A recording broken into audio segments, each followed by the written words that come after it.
এটি হচ্ছে আমার মামা পাটুলিতে বাড়ি এবং কাটোয়াতে বাড়ি। তো এই মামা অনেক জায়গা থেকে সাপ উদ্ধার করে। তো এমন একটি সাপ আজকে ধরে নিয়ে এসেছে। এই সাপটিকে আপনাদের সামনে আমরা দেখাচ্ছি।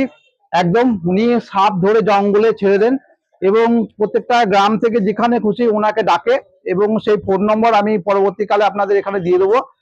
আমার স্ক্রিনে আপনারা দেখতে পাবেন। তো সেই জায়গাটাতে কি সাপ ধরেছে, এটা হচ্ছে আচ্ছা, এর আগে আপনি কি কি সাপ ধরেছেন এদিকে তাকান একটুখানি আমাদেরকে। দুধে ধরেছি, চন্দ্রপাড়া ধরেছি, কালার ধরেছি, হ্যাঁ খয় গোখরে ধরেছি। আচ্ছা, এই সাপ ধরে আপনি কোথায় কোথায় নিয়ে যান? এই সাপ আমাদের বন দপ্তরে ছেড়ে দিই আমরা। আপনাকে দেখাচ্ছি একটুখানি খুব কাছ থেকে সাপটিকে একটুখানি দেখাচ্ছি আপনাকে। দেখতে পাচ্ছেন সাপটিকে, এবং দুধে গোগুলো সাপ বলছে। এই সাপটি খুবই শান্ত, ঠিক আছে। ইনি ধরেছেন সাপটি, ঠিক আছে। ঠিক আছে, ওনার কাজ হচ্ছে এই সাপটি এর পরবর্তীকালে কিভাবে ধরছে উনি দেখাবো, ঠিক আছে। এটি ওনার এখানে একদম হচ্ছে স্টেশন, পাটুলি স্টেশন, এবং পাটুলি স্টেশন থেকে আপনার কাছে এখানে ওনার দোকানটি রয়েছে।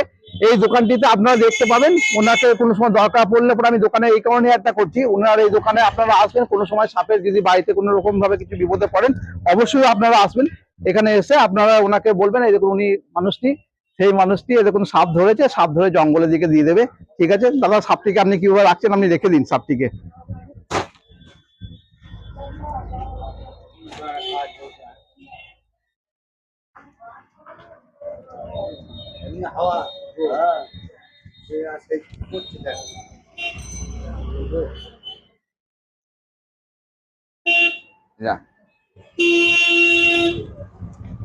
অসংখ্য ধন্যবাদ আপনাকে, আপনার প্রকৃতিকে বাঁচাচ্ছেন আপনি।